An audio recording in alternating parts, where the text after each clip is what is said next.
Hello students, I hope you all are doing best. आज हम मिले हैं अपने ट्रिग्नोमेट्री के सेकंड लेक्चर में।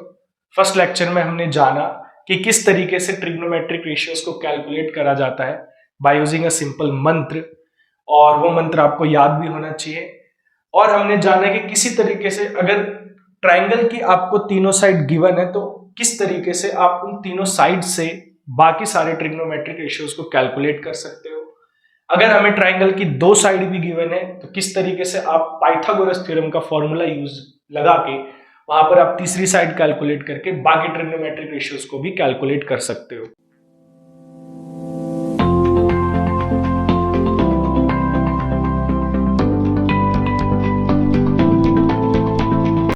तो आज हम जानेंगे कि अगर हमें ट्राइंगल नहीं गिवन है, उसकी जगह पे हमें कोई एक ट्रिग्नोमेट्रिक रेशियो गिवन है। जैसे कि मैंने एग्जाम्पल के लिए आपको दे दिया कि हमें साइन थीटा दिया हुआ है 3/5, एक ट्रिग्नोमेट्रिक रेशियो गिवन है। बाकी ट्रिग्नोमेट्रिक रेशियोज को कैलकुलेट करने बोला जा सकता है कैलकुलेट अदर ट्रिग्नोमेट्रिक रेशियोज। तो यहां पे जरूरी नहीं है कि साइन थीटा ही गिवन, आपको कोई सा भी एक ट्रिग्नोमेट्रिक रेशियो पता होना चाहिए। अगर आपको कोई एक भी ट्रिग्नोमेट्रिक रेशियो पता है, sine cos tan cos x sec cot even कुछ भी, तो उससे आप बाकी सारे ट्रिग्नोमेट्रिक रेशियो को कैलकुलेट कर सकते हो। ठीक है, तो यही हम सीखते हैं कि इससे कैसे किया जाता है। तो यहां पर देखो, जैसा कि हमने अपने एग्जांपल लिया है कि साइन थीटा की वैल्यू यहां पर हमें दी हुई है 3/5। तो मैं इसको एक बार लिख लेता हूं कि साइन थीटा मुझे दिया हुआ है 3/5। तो बस आपको मंत्र याद होना चाहिए। तो मंत्र एक बार फिर से हम रिकॉल कर लेते हैं। तो यहां पर मंत्र हमने पिछली क्लास में पढ़ा था, पंडित बद्री प्रसाद हर हर बोले सोना चांदी तोले। पंडित बद्री प्रसाद हर हर बोले सोना चांदी तोले, यह हमने मंत्र पिछली क्लास में पढ़ा था। अब यहां पर एस से हमने साइन को लिया था और साइन की वैल्यू यहां से मैंने निकाली थी P/H। साइन की वैल्यू मैंने निकाली थी P/H और यहां हमें साइन की ही वैल्यू दी हुई है। तो इसी के इक्वल में, क्योंकि ये साइन की वैल्यू तो मैं इक्वल टू में ऐसे लिख देता हूं कि यही मेरा क्या है, P/H है। क्योंकि साइन की वैल्यू मैंने पिछली क्लास में सिखाई कि P/H होता है इस तरीके से, और साइन की ही वैल्यू दी है तो 3/5 को मैं ले लूंगा P/H। जैसे मैं इसको लूंगा, यहां साइन की वैल्यू मेरी 3/5 थी और उसको मैंने P/H ले लिया। तो जैसे आप देखोगे P की वैल्यू यहां पर देखो, P के सामने जस्ट क्या है 3, तो मैं यहां लिख लेता हूं कि भाई मेरी P की वैल्यू चलो 3 है। ठीक है, और नीचे H था, यहां पर नीचे क्या है 5, तो H की वैल्यू मेरी क्या हो गई 5। तो देखो फिर से आपका पिछले क्वेश्चन की तरह ही एक फॉर्म बन गया है। इसको हटा दें अगर हम, फिर से आपको पिछले क्वेश्चन की तरह ही एक फॉर्म बन गया। अब आपको P दिया हुआ है, H दिया हुआ है, P दिया हुआ है, H दिया है। ट्राइंगल बना लो, ट्राइंगल बना लो, ABC लिख लो। ठीक है, किसी एक वर्टेक्स पे थीटा ले लो, जहां पे 90 है उसको छोड़ के किसी भी एक वर्टेक्स पे थीटा ले लो, बचेगा आपके पास A और C। किसी भी एक पे थीटा ले लो, मैं C पे ले लेता हूं। C पे थीटा लिया, बहुत अच्छे से याद होना चाहिए कि 90 के सामने वाला H होता है, 90 के सामने वाला H होता है, और H की वैल्यू क्या ली है हमने 5। तो भाई 90 के सामने वाला H होता है तो ये क्या हो गया 5। थीटा के सामने वाला P, थीटा के सामने वाला P, तो थीटा के सामने क्या है यहां पर AB है, तो P क्या हो गया 3। फिर से हमें बेस निकालना है, फिर से हम पाइथागोरस थ्योरम का यूज करेंगे, सेम फॉर्मूला। तो अभी मैं शॉर्ट में चलता हूं थोड़ा जल्दी से में। देखो अब मेरे को B नहीं पता, P पता है, H पता है, मैं लिखूंगा using Pythagoras theorem, using Pythagoras theorem. यहां पे हो जाएगा H² is equals to P² plus B², पिछली बार वाला ही तरीका। तो देखो H की वैल्यू क्या है जी, बताओ H की वैल्यू क्या है 5, P की वैल्यू क्या है, P की वैल्यू है 3, B की वैल्यू क्या है नहीं पता, छोड़ दो इसको। ठीक है, 5 का स्क्वायर 25, 3 का स्क्वायर 9, 9 को इधर लाके माइनस करोगे फिर से 16 आएगा, स्क्वायर इधर आके स्क्वायर रूट होगा। भाई B की वैल्यू क्या आ गई आपकी 4, B की वैल्यू क्या आ गई 4। तो लो जी, PH दिया ही था, B भी निकल गया। तीनों वैल्यू हमारी फाइंड हो गई, पी भी आ गई, बी भी आ गई, एच भी आ गई। कोई सी भी वैल्यू निकालनी हो फिर से आप निकाल सकते हो। जैसे कि साइन थीटा दिया था, कॉस थीटा निकालते हैं। कॉस थीटा फिर से आ जाओ, पंडित बद्री प्रसाद हर हर बोले सोना चांदी तोले, ठीक है। ये रहा कॉस, देखो ये रहा कॉस। कॉस के नीचे क्या है, बी बाय एच, लो जी लिख दिया बी बाय एच। बी की वैल्यू क्या है 4, एच की वैल्यू क्या है 5, निकल गया कॉस थीटा।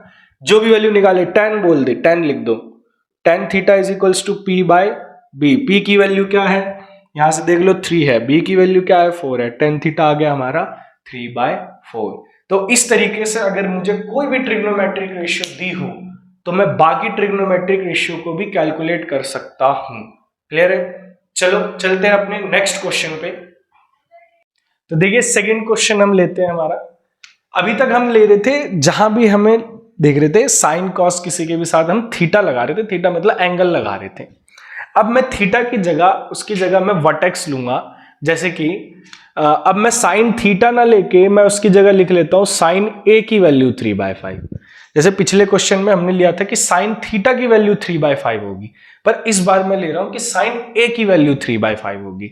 और इससे आपको बोला जा सकता है कि जैसे फाइंड करो sign A cos C plus cos A sign सी, कुछ ऐसा क्वेश्चन, मतलब ऐसा ही आपको इस टाइप का क्वेश्चन यहां पर देखने को मिलेगा।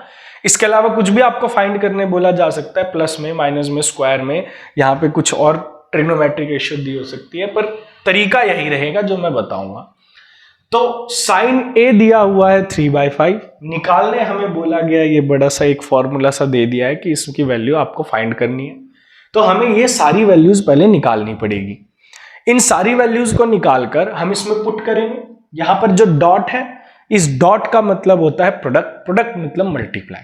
तो सारी वैल्यूज को निकालकर हम इसमें इसको पुट करेंगे, पुट करने के बाद सॉल्व करेंगे, सॉल्व करने के बाद जो आंसर आएगा वही हमारा फाइनल आंसर होगा। तो देखो क्या क्या वैल्यू चाहिए, साइन ए चाहिए, ठीक है भाई, साइन ए दिया हुआ है, हम इसमें इसको पुट कर लेंगे। कॉस सी नहीं पता, कॉस ए नहीं पता, साइन सी नहीं पता, बाकी जितनी भी वैल्यूज है हमें नहीं पता, ये हमें फाइंड करनी होती है। तो इसको फाइंड कैसे करें अब देखो यहां पर साइन ए दिया हुआ है, मैं लेके चलता हूं कि साइन ए की वैल्यू है 3/5। अभी जैसे हमने देखा था कि साइन थीटा हमारा 3/5 था, सेम तरीका है, साइन ए दिया है, थीटा की जगह ए लिखा है, फॉर्मूला सेम रहेगा। जैसे अभी हमने साइन थीटा की वैल्यू ली थी p/h, इसमें भी हम साइन ए की वैल्यू p/h ही लेंगे।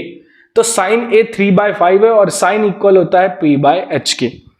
तो फिर से हमारा p जो आएगा वो 3 आएगा, h जो आएगा वो 5 आएगा। तो वही तरीका जो ट्रायंगल वाला हमने लिया था, उसी से अगर आप इसको कैलकुलेट करोगे तो आपका b इस बार आ जाएगा 4, जैसे अभी हमने पिछले क्वेश्चन में देखा था।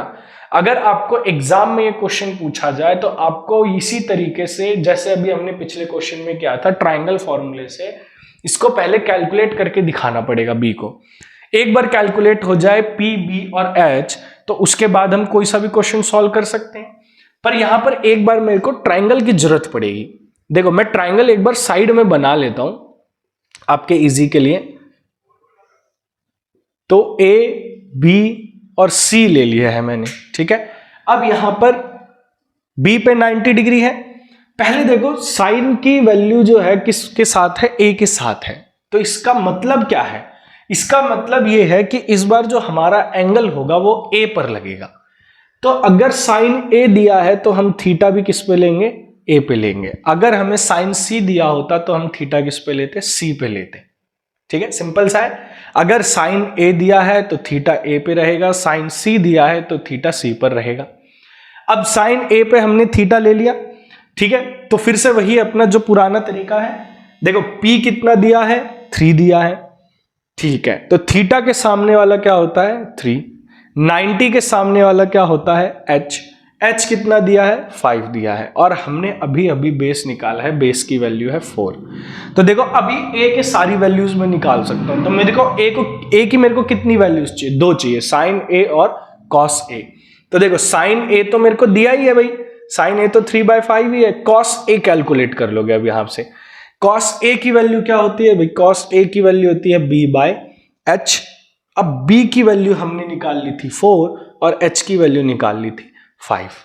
तो देखो साइन ए और कॉस ए यहां से आ गया, साइन ए कॉस ए यहां से आ गया। अब हमारे पास बच गया साइन सी और कॉस सी। साइन सी और कॉस सी निकालने के लिए मेरे को थीटा को शिफ्ट करना पड़ेगा, मेरे को थीटा को शिफ्ट करना पड़ेगा। अब मेरा थीटा जो है वो ए से शिफ्ट हो जाएगा सी पर। तो देखो अब मैं ए पर थीटा ना लेके अब मैं थीटा ले लूंगा अपना सी पर। जैसे ही मैं सी पर थीटा को लूंगा मेरा परपेंडिकुलर चेंज हो जाएगा और बेस चेंज हो जाएगा। ये दो चीज आपकी चेंज हो जाएगी, क्योंकि फर्स्ट लेक्चर में हमने सीखा था कि थीटा के सामने वाला परपेंडिकुलर होता है और इसको याद रखना है। तो देखो जैसे ही मैं थीटा सी पर लूंगा, जैसे ही मैं थीटा सी पर लूंगा, व्हेन थीटा एट सी, तो अब मेरा परपेंडिकुलर जो होगा वो थीटा के सामने वाला हो जाएगा। मतलब पहले जो परपेंडिकुलर 3 था वो परपेंडिकुलर 4 हो जाएगा, और जो हाइपोटेन्यूस है वो कभी चेंज नहीं हो पाएगा, और b जो है वो जो पहले हमारा 4 था वो अब क्या हो जाएगा 3 हो जाएगा। ठीक है, ये आपको ध्यान रखना है। थीटा के सामने वाला परपेंडिकुलर होगा। अगर आप a पर थीटा लोगे तो आप उसके सामने वाले को परपेंडिकुलर लोगे, अगर आप c पर थीटा लोगे तो आप c के सामने वाले को परपेंडिकुलर लोगे, और 90 के सामने वाला आपका हमेशा हाइपोटेन्यूस रहेगा, जो बच गया वो बेस होगा। बस इसको याद रखते हुए आगे चलेंगे। हमें निकालना था साइन सी और कॉस सी। साइन सी की वैल्यू, साइन की वैल्यू होती है p बाय एच, तो साइन सी पे p की वैल्यू हमारी है 4, h की वैल्यू हमारी 5, तो साइन सी हमारा आ गया 4/5। इसी तरह हम कॉस सी निकाल लेंगे। कॉस सी की वैल्यू हो जाएगी b बाय एच, कॉस की वैल्यू होती है b बाय एच, b की वैल्यू है 3, h की वैल्यू है 5। देखो यहां से सारी वैल्यूज हमारी निकल गई जो इसमें यूज होंगी। साइन ए कॉस ए हमने पहले ही निकाल लिया था, साइन सी कॉस सी हमारी अब निकल गई। अब हमें जो वैल्यू निकालने बोला गया है, हमें बोला गया था sign A cos C plus cos A sign सी की वैल्यू आपको कैलकुलेट करनी है। तो कुछ भी नहीं करना, इसमें आपको इन वैल्यूज को पुट करना है। साइन ए की वैल्यू क्या थी भाई 3/5, जहां भी साइन ए होगा उसकी जगह आप लिख दोगे 3/5, डॉट की जगह मल्टीप्लाई। कॉस सी की वैल्यू हमने निकाली थी 3/5, लो जी लिख दिया 3/5। कॉस ए की वैल्यू हमने निकाली थी, ये रही 4/5, तो हमने लिख दिया 4/5। साइन सी की वैल्यू निकाली थी 4/5, हमने लिख दिया 4/5। जहां जो वैल्यूज है उसको पुट करना है, उसी के जहां पे जिसकी वैल्यू निकाली उसी के जस्ट नीचे नीचे। बस अब कुछ नहीं है, इसको कैलकुलेट करोगे, ऊपर 3 3 जा 9 होगा, 5 5 जा 25 होगा, 4 4 जा 16 होगा, 5 5 जा 25 होगा। इसको प्लस करोगे, डिनोमिनेटर 25, 9 + 16 25, कट होके आंसर आ जाएगा 1। तो बड़ा ही सरल तरीका है ये। अगर आपको कोई भी ट्रिग्नोमेट्रिक रेशियो दी हो और उससे आपको कोई और ट्रिग्नोमेट्रिक रेशियो निकालनी हो, या कोई भी एक एल्गोरिदम या कोई भी एक फॉर्मूला दिया हो ट्रिग्नोमेट्रिक रेशियोज के टर्म्स में, उसको निकालना हो, तो आप इसको इजीली कैलकुलेट कर सकते हो। तो देखो यहां पर अभी जो हमने पिछले क्वेश्चन में, पिछले जो हमने लेक्चर किया था उसमें मैंने आपको एक्सरसाइज 8.1 का फर्स्ट और सेकंड क्वेश्चन आपको एज अ होमवर्क दिया था, और मेरे को उम्मीद है कि सभी बच्चों ने उसको करके देखा होगा और करने में सक्षम भी रहे होंगे। तो देखो आज जो हमने किए हैं क्वेश्चन, उस क्वेश्चन के बेस पर आप एक्सरसाइज 8.1 के आगे के क्वेश्चंस बनाओगे। आगे के क्वेश्चंस बनाने के लिए देखो आप एनसीईआरटी का एक्सरसाइज 8.1 के आगे के क्वेश्चंस ट्राई करेंगे। ठीक है, आगे के क्वेश्चंस का मतलब है आप क्वेश्चन नंबर 3 to 7 तक ट्राई कर सकते हो। 3 to 7 या 3 to 8 तक भी ट्राई कर सकते हो, पर अभी के लिए मैं 3 to 7 तक रखता हूं। आप इनको ट्राई करके देखो, बनेंगे आपसे बिल्कुल बनेंगे। अगर समझ आए तो बिल्कुल बनेंगे, नहीं बनते हैं, आपको कहीं पे कोई दिक्कत आती है तो प्लीज प्लीज प्लीज आप इस पे कमेंट कीजिए, बिल्कुल कमेंट कीजिए। मुझे भी पता चलना चाहिए भाई कितना आपको समझ आ रहा है कितना नहीं आ रहा है। तो आज के लिए इतना रखते हैं। ओके।